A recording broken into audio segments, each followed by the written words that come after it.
Michael, I've got Percy, who is 17 hands, right, and not insubstantial. okay, yeah. And he's a Cleveland Bay gelding. How old is he? He's 12. Alright. Yeah. And I have to say that he's generally, I have ridden him a few times, but he's given to me as a gift, which is, you know, by my boyfriend, which is absolutely fantastic. But at the time when it was quite awkward because I was just about to have my baby. Yeah. And I mean, you know, that's life, you know, these things happen kind of not quite as you in the perfect timing. But I haven't ridden him very much, but I've ridden him a bit, and he's a gentleman actually. He is quite calm and sweet. Yeah. But he's in with 2 other horses, or pony and a coloured horse, which is, makes me feel nervous. He's quite highly strung, and I take Percy out and he sort of gallops around and whinnies all the time and sort of shouts and screams and sort of says, come back, come back. And Percy, actually, when I got Percy, it was written down that his only fault was that he didn't like leaving the others. You know, he wanted to, you know, stay, and he does try and clamber out of the stable if you take the other horses out of the stable and leave him behind. I'm very confident with animals in general, obviously. It's my job, you know. And, you know, I've got 3 dogs and I love dogs and I've been bitten by lots of dogs and kind of, well, that doesn't put me off, you know, I'll go back in and sort it out and do. But horses, I mean, watching you on your video, which I've done, and seeing you do things like step out in front of a cantering horse or kind of move in, you know, I find that even just a kind of quick movement of Percy or a sort of, throwing his head up or a whinny makes me feel nervous. Yeah, yeah. I mean, it's right to be, horses potentially are very dangerous, and it's right to be cautious around them. And the one key thing is to make sure you have a horse's attention, because it's only the horses that don't know where you are that hurt you. Whereas if a horse has respect for you and is aware of where you are, he's not going to step on you, however frightened he is. So whatever the situation, he's not going to clamber over you to get out of the way if he's got respect for you. If he hasn't got respect for you, then he will. So what we're looking to do is to build a relationship where a horse comes to you. So when he's stressed, he comes to you for reassurance. At the moment, what's happening, he sees you as part of the problem. You know, you're taking him out of the field and you're getting in his way. I don't think he thinks that much of me at the moment. He's neither good nor bad. And it's in that situation, you know, you need that becomes imperative that he, even when he's worried, rather than seeing you as something that's in his way, or, you know, because you will be if you're on the end of his lead rope. You know, as far as he's concerned, you're in the way. He's got to see you as, oh, you know, Mum, what do I do here? You know, and you say, well, listen to me and I'll direct you, and it will be all right.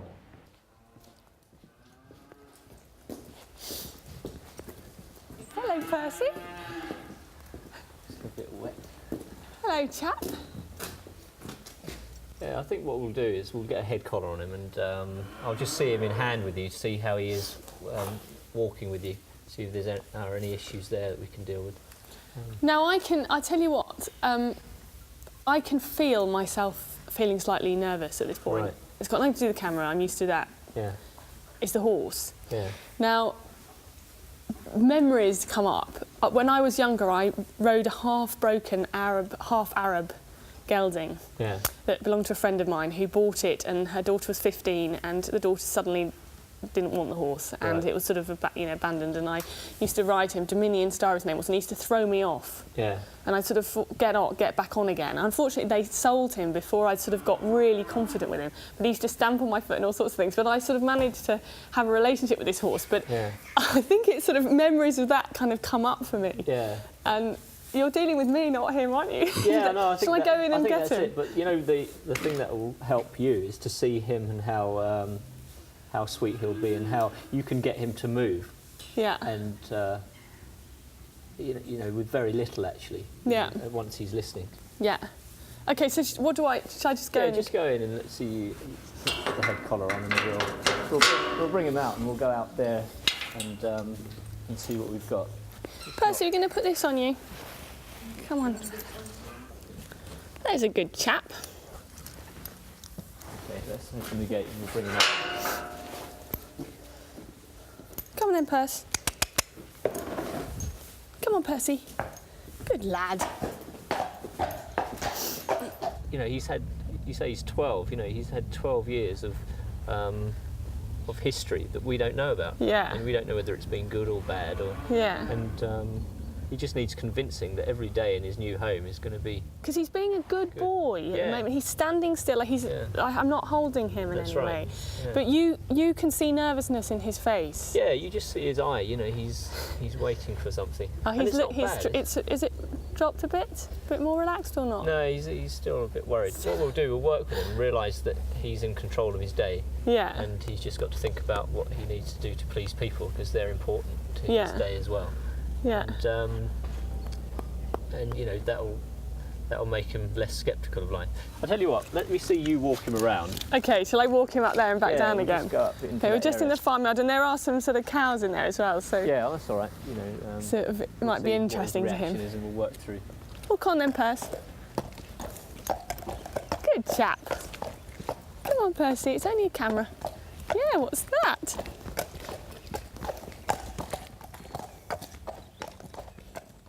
Now, I've been working on the assumption that if I sort of spend enough time with him and he gets to know me, then that will help. But obviously what you do is you go in there and after sort of, in a very short space of time, you're saying in sort of half an hour, you can get a horse. Yeah, it's not how much you say, it's what you say. Right. And that's the thing, is if you think that it is a communication, you're using body language and feel and touch and movement and direction of movement and so on, is the communication horses use with each other and what we'll use with them. And so it's what you say and how you say it that's important. And you know, I see people, they'll have a horse for 3 or 4 years saying the wrong things, and at best the relationship doesn't go beyond day one. At worst it gets worse. Right. So it's important to say the right things every second. I say horses live second by second, and if we can interact with them, and every second is a new second, the horse will respond to the moment. And if this second is good, he'll wait for the next second to come. If that's good, he'll be happy, and so on. Right. If the next second's bad, he'll start thinking of ways out of it. But he doesn't look that far ahead. Good lad. Okay, you see how you're almost trying too hard. Am I? Yeah, well, all it is you'll see it on camera. You'll see you're desperately trying to work out what it is you should be doing to improve this relationship. Yeah. And the trouble is, Stand. I said it to someone yesterday, you know, if a horse sees you trying to think about what he needs, he knows you don't know. Okay. And from his point of view, he needs somebody around him that's going to reassure him, that's going to take him somewhere. You know, it's going to sound like I'm being pedantic please. and I'm picking you up on every little thing, but it's so important, and I know how important it is. So don't be offended by anything. And I'll just clip this rope on because it gives a bit more space. Yeah. Shall I take this one? Yeah, take that one off. Okay. So when I walk, I'm walking now, and I'm going somewhere. I'm going to try and infuse him, and I'll go out here. And I'm saying, where are you, Percy? You know, come on, we've got to get over here. And try and get it more business-like. And now I'm going over here. But what I'm not doing is, come on, Percy, come on. You all right? You all right, Percy? You know what I mean? You see the difference? And it's not, you know, you couldn't say it's wrong, because, you know, the intention's right. But I see you doing that and I think, oh no, he's tracking Percy. But, you know, the thing is... But then conversely, I sort of think, oh my God, you know, Percy 17 Hours is going to, you know, he's in control and I'm not, sort of thing. So it's sort of this weird kind of... you know, what happens is you get some life up in a horse, and then he starts looking up and saying, God, actually, the world's a huge place, and, you know, if I get on with it, it's going to be more exciting. If I, you know, the way he is, it's like, oh God, another day, human being. You don't have to go out for a walk, do I? And we're just trying to get some life up in a horse and enthuse them about their day. You know, he's 12 years old. You know, he'd be like a 40-year-old man. You know, that's you know, is a bit disappointed, expected more. Oh, Percy! And the thing is, it's nothing to do with you. That's well, I hope we can give you more, Percy. Yeah, exactly. Yeah. So just to give you a bit of background, so the last time I've ridden Percy about 5 times. only, and I'd like to ride him every day. I'd like to just feel comfortable, go out there, stroll in there. The last time I went in to get him, the pony barged the gate, escaped, and the other horse jumped out of the field and galloped off. Yeah. At which point Percy absolutely freaked out. I had him on the end of the lead reins. I tied him to a gate. The gate wasn't attached. The gate sort of flew up in both of our faces, metal gate, and luckily didn't hurt either of us. I untied him, tied him onto something else, which he bashed his head on a metal pole and sort of. But anyway, we sort of, he was all right, and it was all a bit disastrous. So that's sort of where we're at. If you think of horses, they live in herds and they work as a team. Yeah, as a team. So if one sees something and starts running, the rest of them will start running without considering what it is that one, or consulting with that other one to see what it's seen. So as soon as they see the adrenaline come up in another member of that group, their adrenaline goes up and they start responding to the situation. I don't think he was trying to fly away from me. I think he was trying to fly with his mate. Exactly, that's it. So and it's the thing behind racing. Hopefully. You see a horse drop its jockey over a jump and continue the race. Yeah, because he wants to be with, the security is with other members. Well, let's see you with them. I'll grab that. Put this down somewhere. Right then, come on Percy, we're going over here. Now that was much better. Because you're more purposeful with your... Come on, Percy. Just because he's not expecting you to. Come on, Percy. I'll come left. You're still waiting for him. Come on, Percy. Come on. Good lad. Come on. Percy, stand. Back up. Percy. How tolerant should you be when a horse takes steps of its own? I say you shouldn't move off your spot. Now, all this, Michael, is working on the assumption that this horse is not going to suddenly go... Yeah, I mean, everything we do around a horse assumes they don't know what they could do. Yeah. But actually, that's not the case. They all know what they could do, but they're too polite. They're brought up so well, horses, generally, among other horses, that they know the value of being part of a social group. I've worked with people in America and Australia where they're using horses to move stock around, and you might have 500 head of cattle you're moving around, and you need that horse to move now, because if they start turning, your horse is dead and you're dead. If they start moving towards you, so you've got to keep them moving on. You've got to keep, you've got to be able to see the whole lot, and those stock horses know what their job is, and they know the importance of listening to their rider. Do you think that Percy can learn to do what we want him to Definitely. do? He's learning already. He's if you look at his eye, you'll only see it in contrast to what we filmed earlier. No, I can see him. He's not so nervous, certainly. Exactly, and it takes a lot of weight off a horse if you can be the person that shows them what they need to do. You say, actually, this is appropriate. That's not appropriate, by the way, but I'm going to show you what is, and that's why they're going to love you for it, because you're showing them what they need to do. If I stop here, now he should have stopped back there, so I'm going to jump on him, because it's important that we do this. If I stop here, now better if I stop here. That was better. The cogs are moving in the right direction because they're open to it. But he's been allowed. That was better. If I stop there. Ooh, very good. So it's as simple as very good. Correcting a horse a few times and then telling him, actually, that was brilliant. Once he's done it right. And when he's done it wrong, you don't say, that was awful, and growl at him and jerk at him. You just correct him when he's wrong. And he's so pleased with himself. Why hasn't anyone showed me that before? I thought you had to lean on people and drag people around.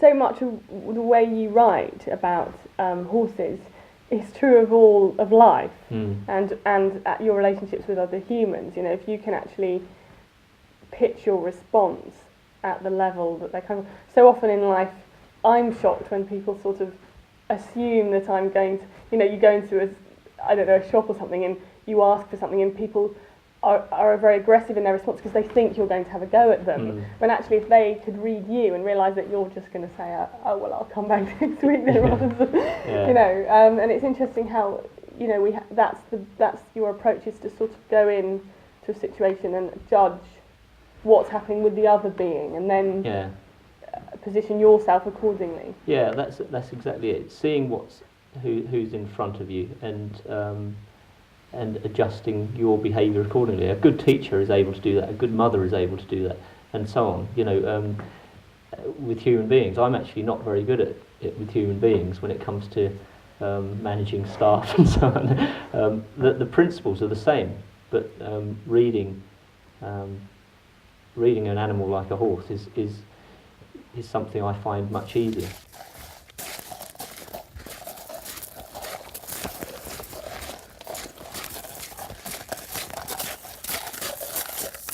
Back up. Good boy. Back up. We've moved into, brought him away a few hundred yards. We ran into a few problems on the way, and what you've been doing is just backing him. Every time you stopped and he just took a few more steps, you've been backing him up. And by the end, he was sort of doing it, wasn't he? I mean, he's got 12 years of sort of probably, you know... Exactly, yeah. And it's a hard getting thing away for him with to it. give up. He's convinced that what he's been doing for the last 12 years is perfectly fine because he's still alive. Yeah. You see, this thing it's not a huge compromise. It's actually showing him a way of making his day easier. Yeah, of having more fun. Yeah, exactly. And not being bullied and sort of told pushed around. Yeah, if he doesn't push you around, you don't push him around. So should we take him back? Yeah, yeah. Okay, Percy, should we go at 7? Now he's probably quite keen to get back. Do you want me to take him or you're... Well, no, shall I try? Yeah, let's see you... Give a starting point. Back up, Percy. Back up. Back up. Good. Okay then, off we go. I'll walk this side of you. Come on then, Percy. Come on, back up a bit more. There's a good lad. Good lad. Back up. No, Percy. Back up. Back. No, Percy. There. I know, you're tired. You're fed up.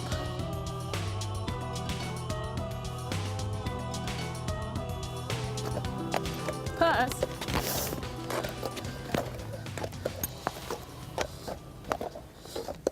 He's a thug. He's a bit of a thug, yeah. I have to push him out of the way. Right. And so, you know...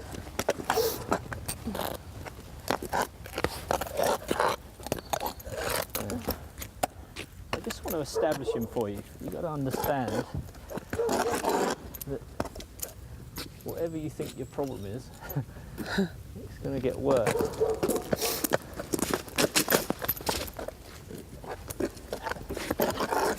Come back.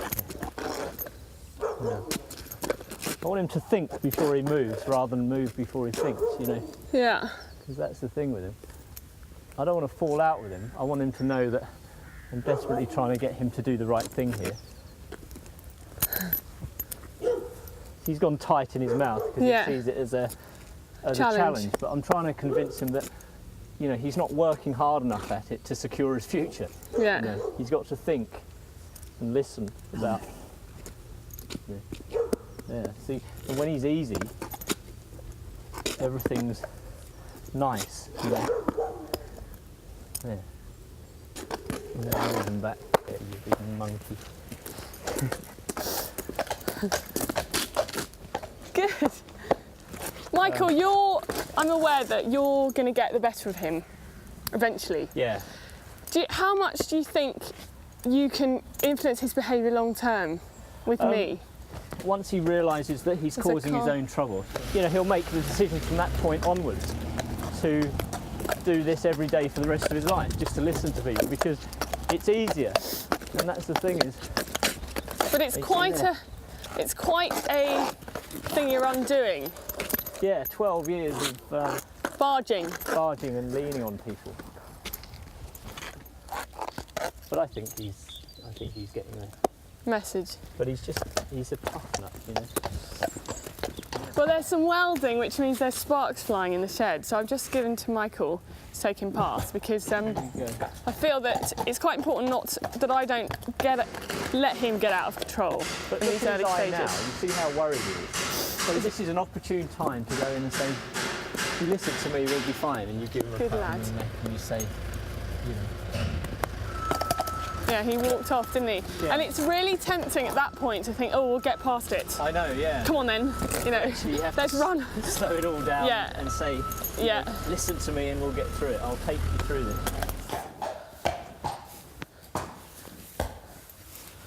There's a good boy. So do you think that'll make a big difference? Yeah, it'll become effortless. You know, you'll walk, he'll be with you, you'll stop, he'll turn, and so on. There were moments there where I felt sort of out of control, and but that was, I mean, particularly before you taught me to turn him on quite a tight circle. Yeah. But what was interesting for me was sort of realising that he didn't want to barge into me, didn't want to. He wanted to go back, but it's not malicious, is it? It's kind of, that's right. It's just a habit. It's something he's always done, and it's worked for him, so he'll continue to do it. But he just thinks he's got to do that to get through his day, and actually he doesn't.